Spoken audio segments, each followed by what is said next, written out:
8h et 9h. Il est 7h14 et on retrouve Fabrice Grosfilet avec votre invité Fabrice qui est Xavier Noël, professeur de psychopathologie à l'ULB et membre également du FNRS. Bonjour messieurs. Xavier Noël, bonjour. Qu'on ait tous plus ou moins le moral en berne, est-ce que c'est normal ? Absolument. Je pense que la situation est incertaine, a tous les ingrédients pour faire baisser notre morale, l'incertitude, l'inquiétude, des pouvoirs publics qui tâtonnent entre dire la vérité, protéger les populations, redémarrer l'économie à tout prix, des couacs importants sur le plan organisationnel, une inquiétude pour soi-même et pour les autres qui grandit chez nos citoyens. De toute évidence, pas de délai non plus évidemment de fin d'épidémie, donc tous les ingrédients pour solliciter de l'inquiétude et de l'angoisse. Ce que vous êtes en train de nous dire, c'est que le climat incertain et l'absence de visibilité, en fait, ça renforce notre stress. C'est ça qui est en train de se passer. Alors complètement, donc je travaille dans la manière dont le cerveau traite l'incertitude, c'est une partie de mon travail, et dès lors que l'on injecte un peu d'incertitude dans des petites expériences, on voit directement que le cerveau se met en ébullition et provoque une myriade d'émotions négatives.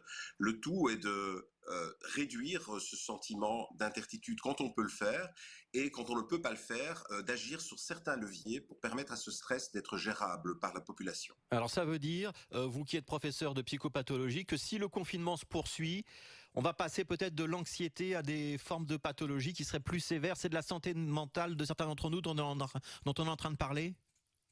Mais absolument, je pense que les choses ne sont même pas hypothétiques à ce stade. Nous avons un retour d'expérience, de toute une série d'expériences de confinement liées notamment à l'épidémie SARS ou Ebola ou grippe équine, enfin toute une série d'expériences asiatiques, africaines. Nous avons aussi de l'expérience maintenant relative à l'expérience donc italienne, où l'on voit de grandes difficultés au niveau des couples, au niveau des violences intrafamiliales. Le nombre de divorces en Chine est très important.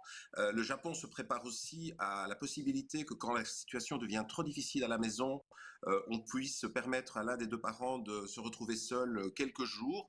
Donc c'est un phénomène mondial et le risque de stress post-traumatique et d'anxiété durable, de dépression, de troubles du sommeil est très important. Et si l'on souhaite une relance économique, il va falloir tenir davantage compte de la santé mentale de nos concitoyens.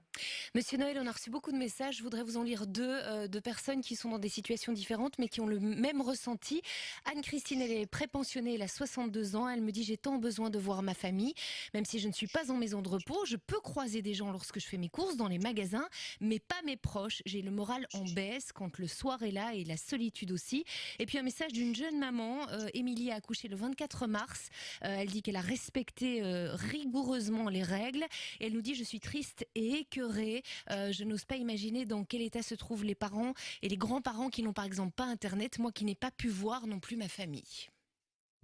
Ah, c'est un traumatisme absolument évident et dont les conséquences peuvent être soit immédiates et la personne qui a témoigné vous communique son désarroi, ce qui est une très bonne chose pour elle-même, soit non immédiate et on peut voir arriver dans les semaines et les mois à venir des tas de personnes fonctionnant très mal, sans savoir pourquoi, sans comprendre pourquoi, de manière différée. C'est tout à fait connu dans ce genre de situation.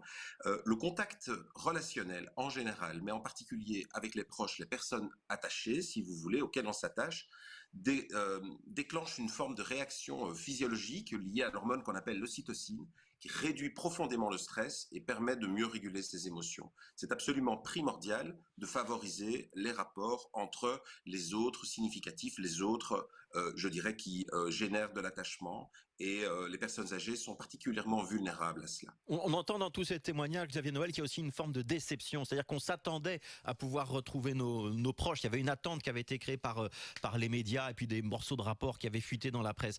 C'est ça aussi qu'on exprime aujourd'hui, c'est une forme de frustration ?